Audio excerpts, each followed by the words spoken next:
As the 2024 Paris Olympics Games approach, one may wonder, how clean are all these competitors? You can train for months and find yourself losing all the time. Later find out that the one who beat you was using performance-enhancing drugs. What do you think these athletes would do? There is a famous phrase that says, if you can't beat them, then join them. Then it becomes a matter of who dopes with more without being caught. This becomes quite problematic for everyone.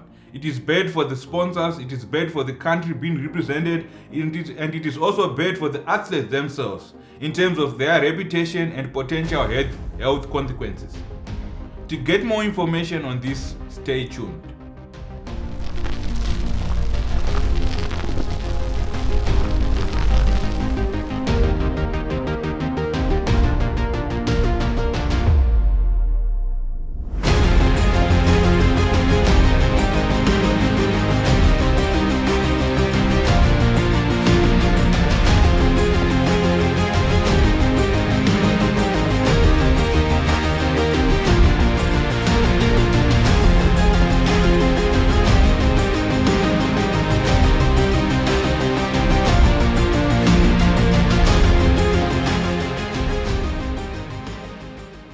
Welcome back to the Fraud News channel. I'm your host, Boss Robert. Today, we are going to focus on the integrity of the Olympic Games and the purported doping that many participants are reported to be doing. Doping in the Olympics represents significant ethical, health, and regulatory challenges, undermining fair play and eroding public trust. In the past few months, many athletes have been suspended and banned for either doping or running away from being tested. This has been reported globally, and here are a few examples. Doping is one of the most prevalent issues in athletics, and it's getting worse. Doping has always been a problem in athletics, especially in the 70s and 80s where there wasn't a huge amount of testing regulation, allowing athletes to run free with their steroid use. More recently, 270 Kenyans have been suspended between 2015 and 2023 for doping violations. Many of these athletes are high-profile winners of major competitions. Some examples include the Olympic 1500-meter champion Asbel Kiprop and the New York Marathon winner Wilson Kipsang. However, many people new to athletics may not understand what drugs these people are taking and how people are able to bypass the regulations. I think there's kind of a perception from people who don't watch sports that doping is pretty rare and that most major competitions are drug-free thanks to good testing. And I want to make this video because, oh boy, is that wrong. If you want the state of steroids and testing summed up in a quote, then look no further than former UFC fighter Nate Diaz. Everybody's on steroids.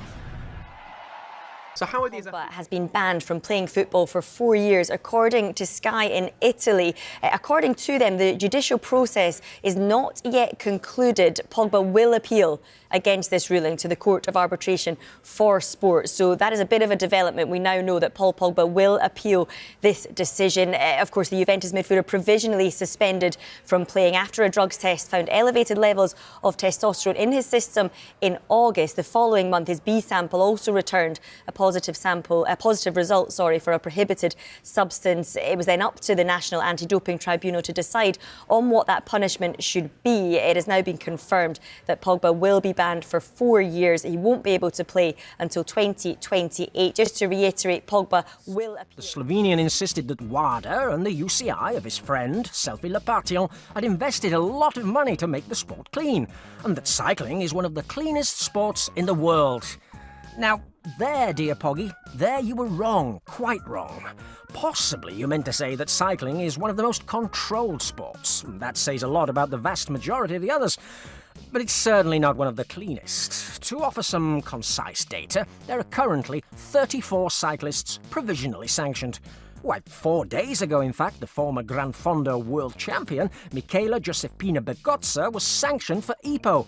Yes, only 4 days ago.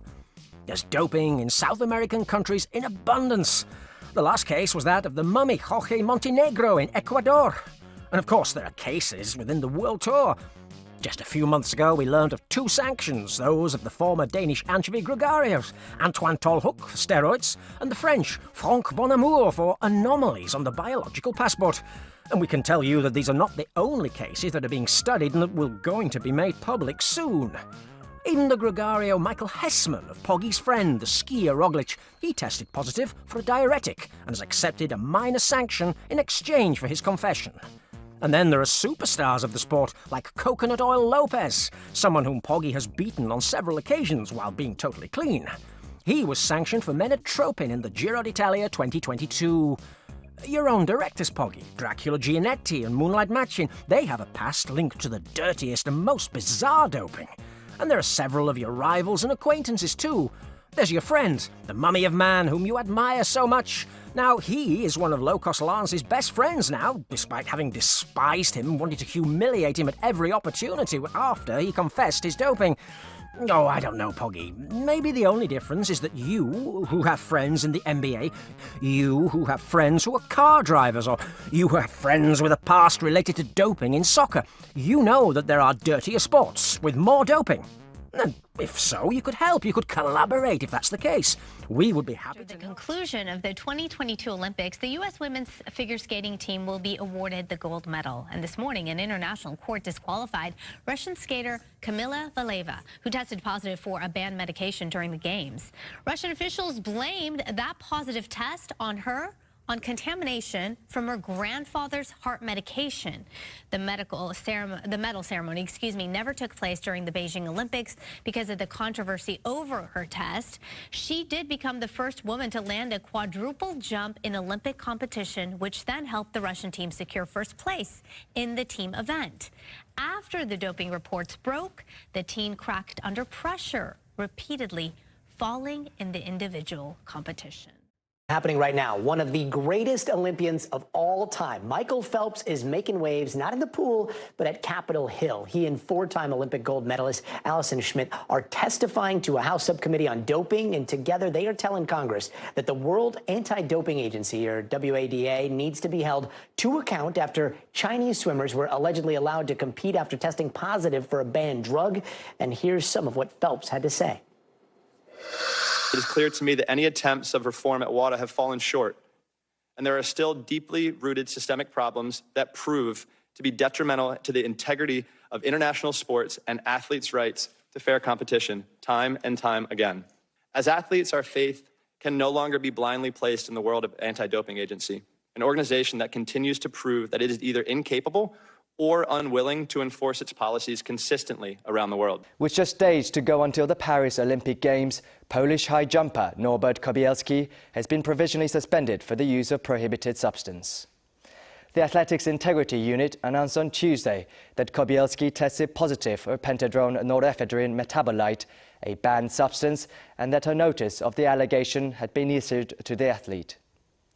International Olympic Committee President Thomas Bach commented on Kobielski's suspension, saying, quote, "It is good to keep the cheaters out of the Games." Kobielski has reportedly left the Polish Olympic delegation. The 27-year-old high jumper came 7th in the World Indoor Championships earlier this year. The athlete Majida Mayouf from Morocco, who finished in a new national record time of 2 hours 21 minutes and 1 second, a time that took down her own national record by just over 3 minutes. This was quite the huge moment for Mayouf, who had been waiting for this exact moment to achieve a fast time. But this is where our story takes a rather dark turn, because behind this one achievement, and perhaps many others just like this here, is a wide-reaching conspiracy that just might be the source of one of the worst cheating scandals in recent memory. And every single day, we are learning new things about this development. In an article recently posted by OneFootball.com, which I'll make sure to link down below in the description, information has recently surfaced that the Spanish anti-doping agency has recently allowed athletes to go unpunished on several occasions for misconduct and positive tests between 2017 and 2022. During this 5-year period, it was recently uncovered that Spain used various methods to avoid any disciplinary proceedings for various athletes after testing positive for banned substances. You heard that right. Various athletes were actually tested positive for illegal substances, and no punishments were ever conducted. Now, one of the most basic methods here is rather straightforward. After testing positive for a banned substance, paperwork was accidentally misplaced, leaving next to no evidence for a positive screening in the first place. But this is really just the tip of the iceberg, because while there were a few cases of intentional ignorance, there were many other methods with much more sophistication. In addition to losing the physical tests, another strategy used by the Spanish anti-doping agency was to send documents in the mail rather than email. If this strategy occurred, the Spanish agency could allow the maximum time to pass before communicating with the athletes, which is exactly 1 year. And instead of having a clean and traceable email timestamp, physical mail is much more difficult to track, and it would often take a few days to reach the athletes. So if Spain were to send this notice on the 363rd day or the 364th, the athlete could potentially receive this package outside of the 1-year time frame, and then they could complain to the sports administrative court, which would inevitably have to agree with the athletes because the sanction had been communicated outside of the legal deadline. This is obviously a huge issue, and it's certainly sneaky by Spain's anti-doping agency. But circling back to Majida Mayouf and her recent marathon national record, what exactly happened to her? Well, first off, she has recently switched her eligibility to Spain, and this is actually an important feature about the athletes in this article here. And after testing positive for various banned substances, Mayouf was quickly granted the ability to use these substances for therapeutic reasons, as is laid out by the Therapeutic Use Exemption Clause in the World Anti-Doping Agency's rulebook. But the troubling part about this fact is that this TUE went back a full 1.5 years, even before she was representing Spain. So it's clear that something was going on before this allegiance switch here, and it's also clear that something needed to be covered up. This is another huge red flag, but according to the article, the head of the anti-doping control unit, Jesus Munoz Guerra, was somehow able to avoid raising any investigation and sanctioning Mayouf in the process. Another red flag situation involves Patrick Chenidu, a sprinter who formerly represented Nigeria. But just like Mayouf, he also represents Spain as well at this point. And for him, he tested positive for 3 banned substances, but no investigation was ever opened, and he was also allowed to compete without punishment. At face value, it really does seem as though something ridiculous is going on in Spain, and it's crazy that these athletes were allowed to compete and faced no repercussions for their actions. However, given what has been reported about Spain's anti-doping agency, this unfortunately seems very possible. Another strategy that was used that is also super sneaky involves the actual testing kits themselves. Using taxpayer money, Spain's doping agency knowingly sent money and tests that did not meet standards for testing. And the most common method here was to send a test unit that only had 1 test instead of the required 2. So even if a positive result was found, the tests would ultimately be voidable, and the athletes could get off scot-free. Now, the World Anti-Doping Agency was reportedly aware of these oversights and also aware of every flaw in the system, and even though they knew about these things, they haven't acted on anything. Performance-enhancing drugs compromise competition integrity and pose severe health risk, including cardiovascular issues and psychological disorders. Regulatory bodies, like the World Anti-Doping Agency, face difficulties due to rapid advancement in doping methods, including microdosing and gene doping. Socioeconomic pressures drive athletes to dope for financial and career gains, while doping programs strain resources, especially in lower-income regions. Some countries have been reported to have taken the doping activity to a whole new level and are purported to have taken it as a country-mandated doping program. This is because winning at the Olympic Games may bring recognition and goodwill to the country with other downstream benefits. Yet still, others think that everyone is doping and why pretend as if everyone is clean. This notion has led to the development of the enhanced games, which encourages athletes to dope under supervision. Let us watch the following video to gain more information on this. Some considered the greatest in their sports. And a new book is claiming that San Francisco slugger Barry Bonds used steroids for at least 5 seasons. Sources say Rodriguez admitted buying banned drugs. A one-time icon of sports in America stripped today of his 7 Tour de France titles. Now, one group wants to celebrate athletes who make that choice. They're calling it the Enhanced Games, set for next summer, and they plan to let athletes use performance-enhancing drugs like steroids in the competition. The Enhanced Games is the third version of the Olympic Games, and now we're reinventing it once again for the 21st century. That's Aaron D'Souza, the Australian businessman whose vision has attracted the attention and money of billionaire and right-wing activist Peter Thiel. We'll see 5 core sports: track and field, swimming, gymnastics, weightlifting, and combat sports. And drugs are allowed, including ones on the World Anti-Doping Agency, or WADA's ban list, from anabolic steroids, which boost muscle strength, stimulants that can make the heart pump faster, to cannabis, even over-the-counter cold drugs like Sudafed. The Olympics stripping medals from athletes who take them, like cyclist Lance Armstrong, runner Marion Jones, and skater Kamila Valieva. The biggest name hurt by Russia's state-sponsored doping scandal. In a statement this week, WADA condemned the Enhanced Games, saying, quote, "The health and well-being of athletes is WADA's #1 priority. Clearly, this event would jeopardize both." But D'Souza cites a 2011 study commissioned by WADA, showing more than 40% of athletes had used banned supplements in the previous year. What would you say to your adversaries who are, not supportive of this, who say that the Olympics, it's about a clean environment to show how far you can push the human body on an even playing field? Well, it's a different playing field. The Olympics are like the opera, and we're like a rock concert. We want to be like Taylor Swift Eras Tour. D'Souza says doctors will monitor athletes who use the drugs and give health screenings. But is there any safe amount of some of these drugs? Medical experts say it's tricky. If you're using the lowest dose possible for the shortest duration possible, and you've been selected as an appropriate candidate for that particular use, then I think you could probably do it safely. But sort of this open-endedness, that's where I think we start to see problems. There's another factor: money. The games, which have not secured a TV deal yet, promise athletes a fair base salary to be announced later, plus bonuses. A huge contrast to the International Olympic Committee, which does not pay medalists. That's left to home countries to decide. And in the U.S., only medalists get paid, about $30,000 for gold, way less than the minimum salaries in the Big Four men's sports here in the U.S. The promise of a payout appealing to swimmer James Magnuson, a 3-time medalist from Australia who says he's never used steroids, but vowed to, quote, juice to the gills to get a 7-figure bonus from the Games' organizers if he can break the 50-meter freestyle record. Magnuson tells me the Enhanced Games are safe for athletes of his level, in part because of the honesty behind it. We're going to do this in the open. There's no secrecy. It's not done in the shadows.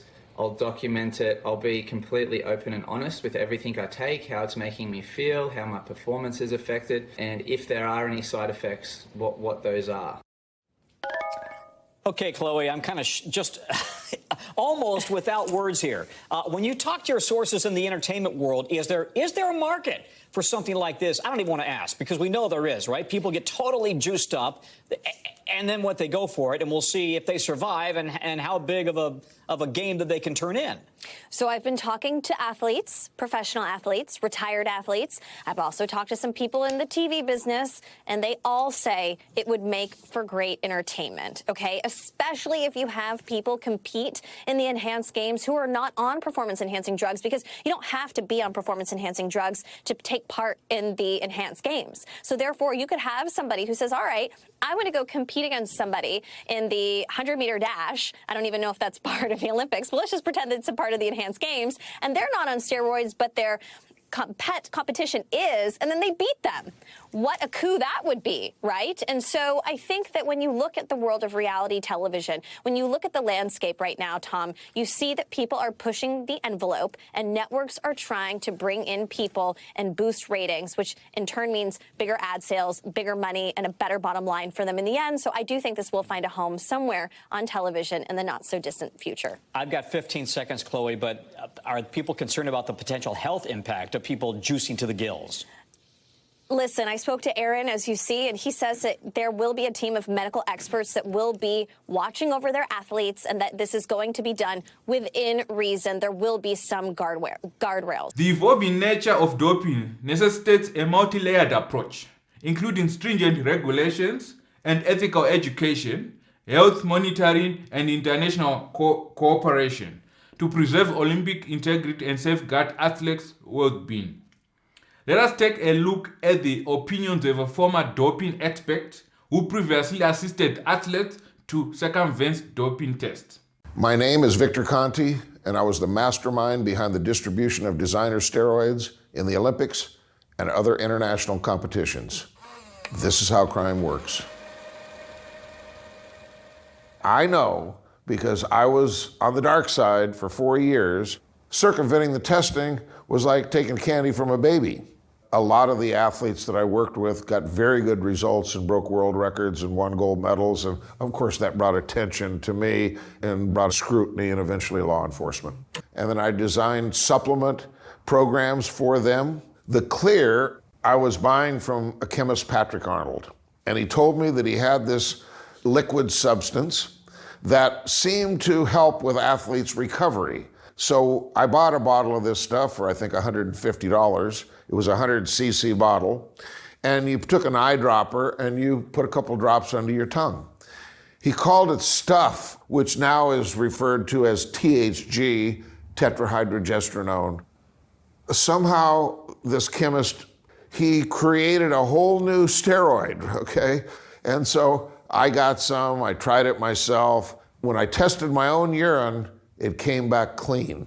It was because they weren't testing for that because it wasn't on the market. And if it was not illegal and it was undetectable, then I started giving it to athletes, what became known as the Clear at the time, which was simply an undetectable designer steroid. The first athlete that I gave the Clear to was Bill Romanowski, a football player. And then I started giving it to other world-class athletes like sprinter Tim Montgomery and some other track members of the 2000 Olympic team. A lot of people believe that, it was all about the Clear. We were using other types of drugs, including EPO. EPO is a hormone that your body naturally produces.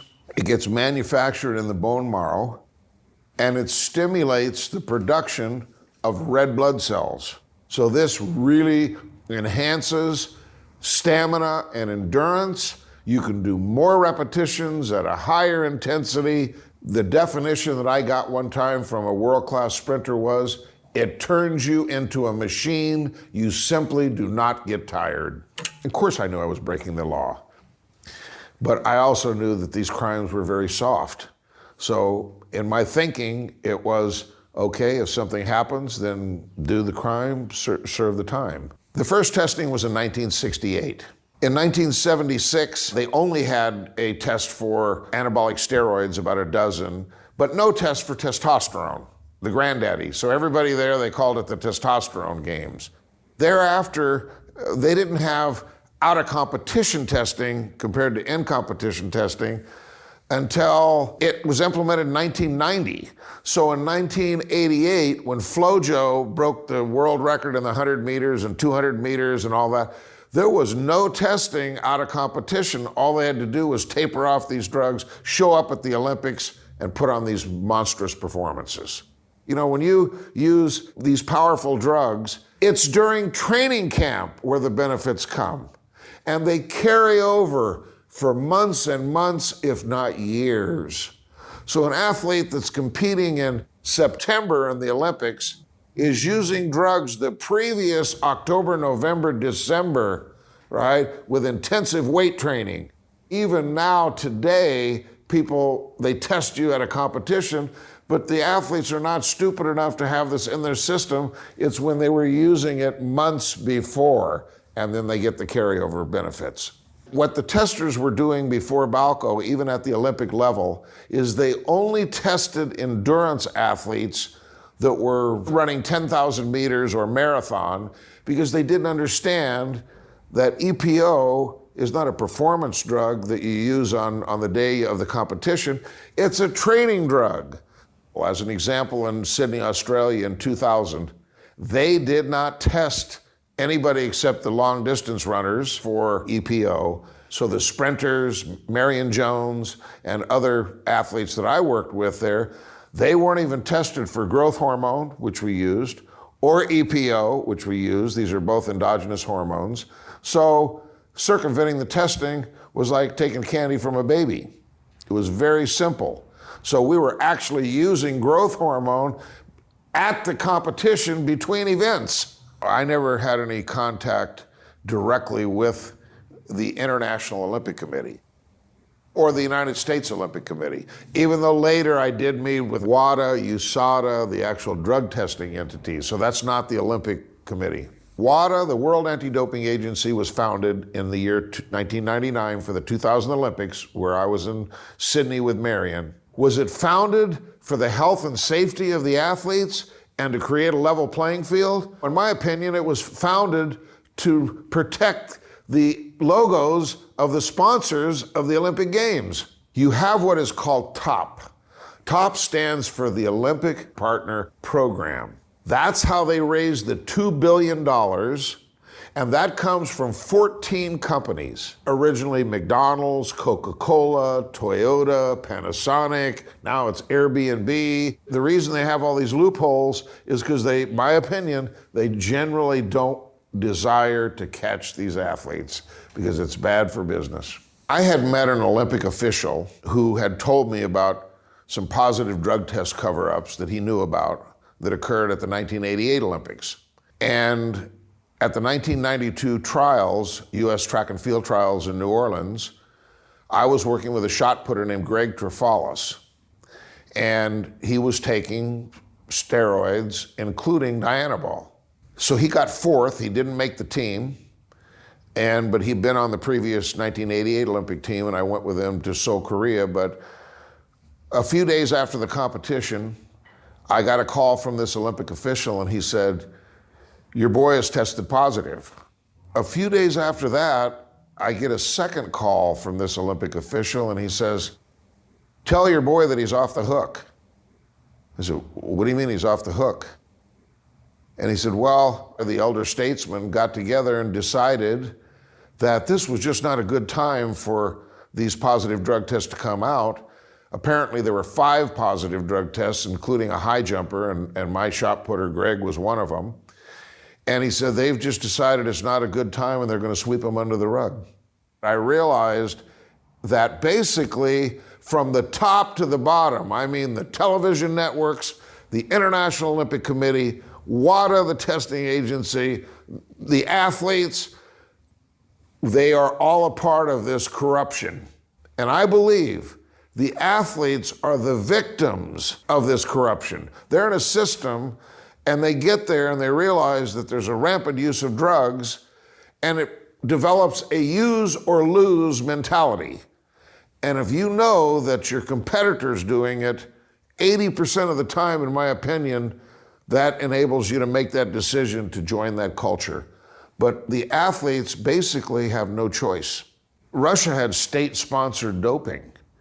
There was a massive conspiracy there where I believe from the very top, meaning Putin down, and I actually talked to Grigory Rodchenkov, who was the head of the Moscow lab that is featured in the Icarus film. What he was doing was he used, similar to what I did with liquid under the tongue, he took 1,000 athletes and he collected urine samples.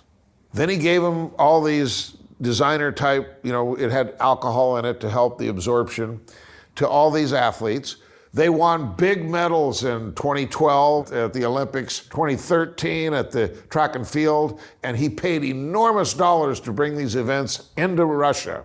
So that the samples, when they came in, they were all marked. They knew who the Russian athletes were. They cut a hole in the wall and put a piece of furniture in front of it. And next door, the FSB, the equivalent of the FBI over there, they were removing the urine that was in the contain had steroids in it from the competition. They'd figured out a way to take the lid off, clean it, and put in the clean urine. Then they pushed it back through the wall, and they ran a report on that. So it was a huge conspiracy, very smart. He had to escape. He's under the witness protection program here in the United States. I have a lot of regrets. The most difficult part of all for me was the shame that I brought to my family. And I was reckless because I didn't think about my own family. I didn't think about the family of the athletes that were involved, I didn't understand in the beginning that those on the peripheral, those not directly involved, how widespread the damage that I had caused would be. The drug testing that they are doing now before the 2024 Olympics has got all sorts of loopholes in it, and it is very easy for the athletes to use PEDs. They have in-competition tests and out-of-competition tests. And during the out-of-competition, they don't even test for about 80 stimulants and narcotics. So you can use all these drugs in training, but they only test for them at the competition. So right there's a loophole you can drive a Mack truck through. The other substances, they're not using designer steroids, they're using endogenous hormones, which is testosterone, growth hormone, insulin, EPO, and they're microdosing, and they're often times doing this at night. So when the collectors come in the morning, their levels are back down below the allowable limits, as they say. Many supplements that are widely available, ZMA, creatine, there's a lot of supplements that really help to accelerate healing and tissue repair. There are a lot of things that are legal performance-enhancing substances. The sensitivity of the equipment, they can detect at lower levels. So the testing is getting better. And I believe that if the athletes became of the opinion that the testing was effective, that they'd like to compete without using drugs. They really would. They'd like to know that they're the best athlete out there and they did it with all the hard work and it wasn't just about PEDs. But they're forced to do it because this is what it takes in order to be competitive. We know that in a 100-meter race, that the use of PEDs will make you 2 to 4 meters faster. You can't even get anywhere near the final of an Olympic 100-meter race without doing something. That's just the way it is. That's my opinion. Usain Bolt, the world's fastest man, what do you think the likelihood is he's used illegal performance-enhancing drugs? Let me put that in context. You know, Remy Korchemny is a guy that I respect greatly, that I continue to work with today, and he's a very scientific guy. And he has analyzed lots of Usain Bolt data. In his opinion, the most gifted sprinter that's ever lived. So do I think that he could have broken the world record without using drugs? If he has ever used drugs, the answer is probably yes. But anytime you're going from 979, down to 58, this is, a couple meters here. It's suspicious. He deserves, the credit for all the hard work. You just don't take drugs and run 958. How does testing in poor countries that compete in the Olympics compared to the testing of wealthier nations? It's easier in a small country. It's easier to do drug testing or to cheat? In the specific Caribbean country, that they had people that worked in connection with security and the airport, and by the time a tester would show up and the name would show up on the manifest, the testers could, even when they did rarely go, could get their keys in the rent-a-car and get to the facility that the athlete's down a dirt path somewhere. He's not there to be found. So somebody at the airport would tip off the athlete? The answer is yes. But how good of an example would Jamaica be of the testing problems that poor countries have? Let's talk about what I do know about Jamaica for a minute. Without naming names, because this person is continuing to be competitive. They were there and trained there on a daily basis for 6 months, side by side with Usain Bolt. This person never saw a single tester there. They weren't tested. They didn't see anybody else tested. It's a small island. They basically train at the same facility. They work out, a lot of them, at the same weight training facility. They never saw any testing or heard about any testing whatsoever for 6 months. At the stadium, the drug collection facility, when they went and they looked at it and they opened it up, it was an absolutely filthy, dirty closet with boxes piled up with dirt everywhere. This was the supposed specimen collection facility where they collected the samples there at the stadium. For Jamaica? For Jamaica. I mean, they don't have, it's like this is where you give samples and collect samples. The person that told me this was there and had interviewed Usain Bolt and went and said, I'd like to see the facility. And this is what they found was basically a little storage room. I'm interested to know what you think about the revelations in this video. Let me know what you think. Do you agree or disagree? Are the Olympics still a fair and level playing field? What do you think about the prevalence of doping in the Olympics?